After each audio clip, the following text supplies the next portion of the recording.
Friends, news channel देखे आप सभी दर्शकों का बहुत बहुत स्वागत है। मैं हूं रमनदीप कौर। इस वक्त की बड़ी खबर आ रही है प्रयागराज से। क्या है पूरा मामला, देखने के लिए बने रहिए हमारे साथ। संगम नगरी प्रयागराज, जहां ईडी ने करीब 21 घंटे हिरासत में रखने के बाद कोर्ट में अब्बास अंसारी को पेश किया था और 14 दिन की रिमांड मांगी थी, जिसके बाद कोर्ट ने 7 दिन की ईडी को रिमांड दी।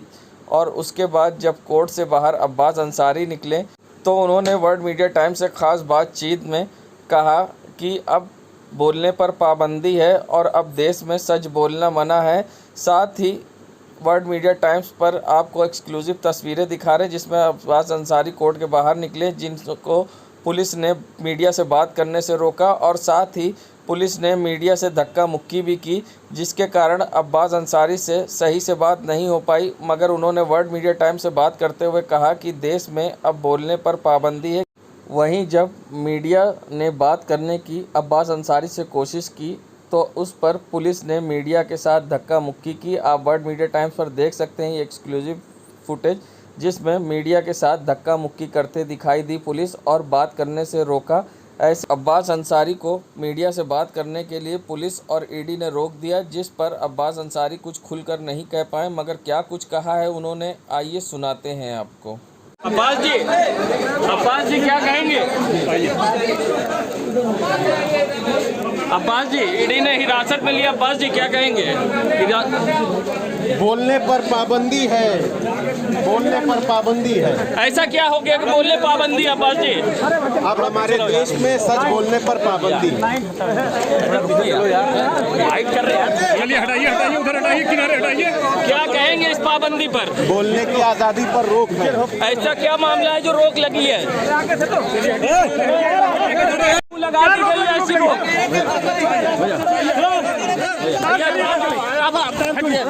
अरे आप लोग ढकेल लेंगे, हम लोग ढकेल लें, गलत चीज है। पुलिस कर रही है गलत चीज है, धक्का मुक्की आप लोग कर रही है, गलत बात है। नहीं, धक्का मुक्की आप लोग कर रहे हैं, बहुत गलत बात है। अब्बास भाई क्या दीजिए ना, एक मिनट आगे अब्बास भाई बोले।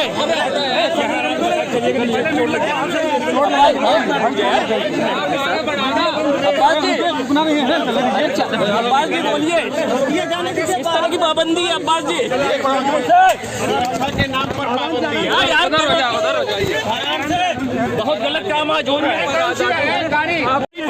अब्बास जी बोलिए बोलिए।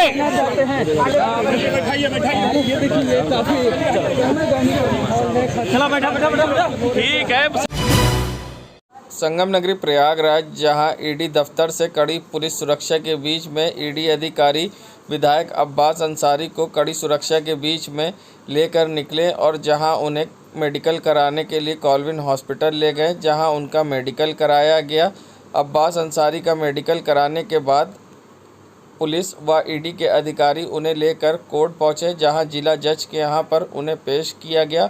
कड़ी सुरक्षा के बीच में और सुरक्षा के घेरे में अब्बास अंसारी पहुंचे कोर्ट, जहां उन्हें ईडी ने पेश किया है और साथ ही 14 दिन की रिमांड की मांग की है। ऐसे में रिमांड पर जिला जज सुनवाई की है और साथ ही सुनवाई करते हुए जिला जज न्यायमूर्ति संतोष राय ने अब ईडी को अब्बास अंसारी की रिमांड तो दी है, मगर 7 दिन की रिमांड देने के बाद कई शर्तें भी रखी है। जहां सरकारी वकील गुलाब चंद अग्रवाल ने 14 दिन की रिमांड की मांग की थी, तो वहीं अब जिला जज ने 7 दिन की रिमांड ईडी को दी है और साथ ही कई शर्तें भी सौंपी हैं और कहा है कि कस्टडी के दौरान किसी तरह का टॉर्चर नहीं किया जाएगा और साथ ही उनके वकील को मिलने दिया जाएगा।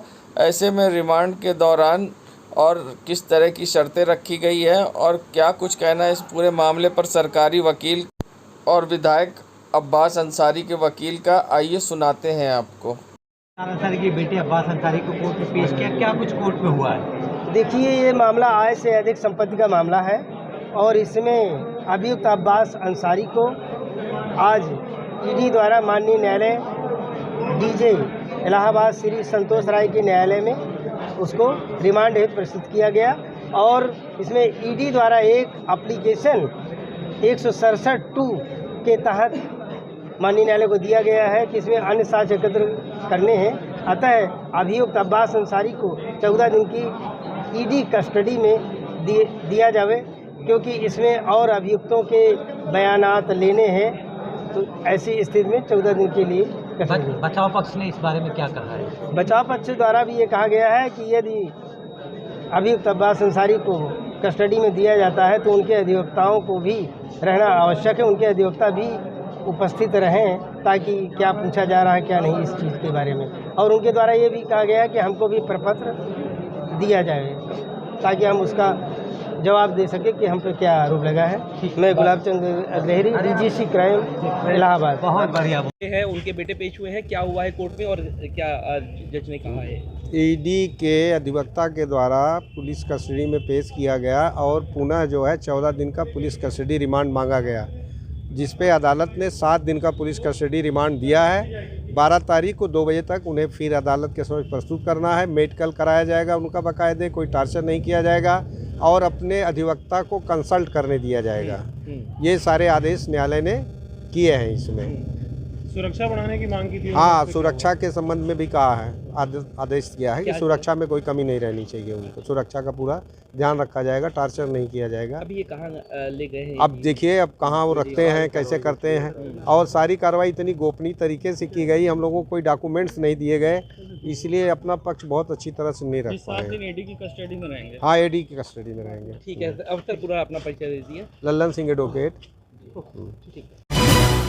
संगम नगरी प्रयागराज पहुँचे पूर्व केंद्रीय मंत्री मुख्तार अब्बास नकवी ने जहां अब कई मामलों पर कांग्रेस पर निशाना साधा है, तो उन्होंने चुनाव को भी लेकर कहा है कि मेरी बात माने तो 1 नेशन 1 इलेक्शन होना चाहिए, जिससे कि अलग अलग समय बर्बाद ना हो और पैसे की भी बर्बादी ना हो। और उन्होंने साथ ही मोदी सरकार की भी तारीफ की है। देश हो या प्रदेश, हर कोने में भ्रष्टाचार व अपराध कम हुए हैं। साथ ही उन्होंने योगी और मोदी सरकार की तारीफ भी की है और क्या कुछ कहा है, आइए सुनाते हैं आप। अभी तो चुनाव हो गया, लोगों ने अपने मताधिकार का प्रयोग कर लिया है, लेकिन मैं मानता हूं कि आज की तारीख में उत्तर प्रदेश हो या देश हो, हर कोने में एक बात बहुत साफ दिखाई पड़ रही है कि जो कुशासन और करप्शन का माहौल था उसका सफाया हुआ है। कुशासन हो, करप्शन हो, क्राइम हो,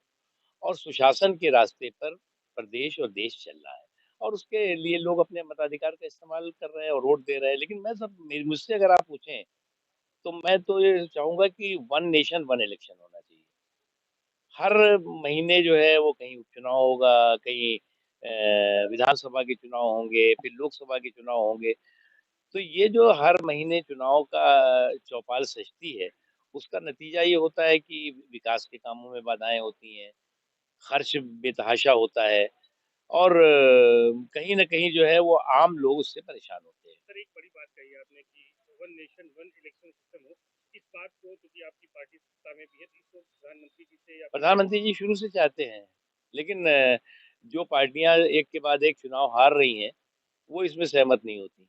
अब तो हो सकता है वो आगे के दिनों में कुछ समझ में आए उनको। संगम नगरी प्रयागराज जहां डेंगू का प्रकोप तेजी से बढ़ रहा है, ऐसे में हर कोई परेशान है। हाईकोर्ट ने भी स्वतः संज्ञान लेकर निर्देश जारी किए थे डेंगू को लेकर, जिसके बाद जिलाधिकारी ने मशीन और अन्य व्यवस्थाओं कराने की भी बात कही थी। आज उसी कड़ी में समाजवादी पार्टी के कार्यकर्ता कलेक्ट्रेट परिसर पहुंचे, जहां पर उन्होंने एडीएम सिटी को एक ज्ञापन सौंपा है और साथ ही डेंगू को लेकर हो रही समस्या के बारे में जानकारी देते हुए कई बातें कही है और कई सूत्री मांगों को लेकर उन्होंने मांग रखी है। साथ ही उन्होंने क्या कुछ कहा है और किस तरह से उन्होंने ज्ञापन सौंपा है और क्या उनकी मांग है, ऐसे में क्या कुछ कहना है सपा नेता का इस पूरे मामले पर, आइए सुनाते हैं आपको। देखिए, बहुत डेंगू का प्रकोप बहुत ज़बरदस्त फैला हुआ है इलाहाबाद में। प्रशासन और शासन द्वारा इस पर कोई ध्यान नहीं दिया जा रहा है। इसी को लेकर आज हम लोगों ने ज्ञापन दिया और ज्ञापन के माध्यम से कई मुद्दों पर भी हमने दिया। पहला मुद्दा कि हॉस्पिटल में जगह नहीं है और डेंगू से कम काफ़ी मौतें हो चुकी हैं, हज़ारों लोग हॉस्पिटल में भर्ती हैं और घरों पर भी अपना इलाज करा रहे हैं। साफ़ सफाई की कोई व्यवस्था नहीं है। शासन प्रशासन केवल अपनी बातों को रख रहे हैं, काम के नाम पे कुछ नहीं हो रहा है। सबसे बड़ी बात, और किसानों का जहाँ तक मामला है, किसान रबी की बुआई का समय आ गया है, उसमें भी कोई भी खाद और बीज की कोई व्यवस्था नहीं है। इस पर व्यवस्था किया जाए। और सबसे बड़ा जो रैपिड सर्वे कराया जा रहा है आरक्षण पर, उसमें भी गलत तरीके से रिपोर्टिंग ऊपर की गई है, जिसमें वार्डों का आरक्षण में भी समस्या आ सकती है। इसी सब की जांच की मांग और व्यवस्था हॉस्पिटल की और डेंगू जैसे बीमारी से लड़ने के लिए शासन प्रशासन को आगे आना चाहिए। मैं रविंद्र यादव, समाजवादी पार्टी नगर महासचिव, इलाहाबाद। संगम नगरी प्रयागराज, जहां डेंगू के बढ़ते प्रकोप को लेकर स्वतः संज्ञान लेकर हाईकोर्ट ने जिला प्रशासन को फटकार लगाई थी और साथ ही स्वास्थ्य विभाग को भी, जिसके बाद अब स्वास्थ्य विभाग और जिला प्रशासन, स्वास्थ्य विभाग दोनों ही जागा है। ऐसे में आज स्वास्थ्य विभाग के द्वारा दरियाबाद क्षेत्र में कैंप लगाया गया, जहां लोगों की डेंगू की और वायरल की जांच की गई, जिसमें 100 से ज़्यादा लोगों की जांच की गई, मगर इसमें डेंगू के कोई भी मरीज़ नहीं मिले हैं और साथ ही यहां पर वायरल के मरीज़ ज़्यादा मिले हैं और साथ ही यहां पर कैंप लगाकर लोगों को मुफ्त दवाएं भी वितरण की गई है। ऐसे में क्या कुछ कहना है इस पूरे मामले पर डॉक्टर का, आइए सुनाते हैं आपको। हाँ, आज अर्बन पीएससी दरियाबाद के अंतर्गत गुड्डा खान इमामबाड़ा में माननीय जिला अधिकारी और मुख्य चिकित्सा अधिकारी महोदय के आदेश के अनुसार आज डेंगू और मलेरिया का कैंप लगाया गया है। अब तक 150 मरीज़ों का उपचार किया जा चुका है। लगभग 100-110 लोगों का मलेरिया की जांच भी हो चुकी है। इसमें लगभग अभी तक कोई भी पॉजिटिव मलेरिया ना आया है, ना डेंगू का केस आया है। लगभग वायरल के केस ज़्यादा हैं और अभी कैंप चल रहा है। देश दुनिया की खबरों के लिए world media times news channel को सब्सक्राइब करें।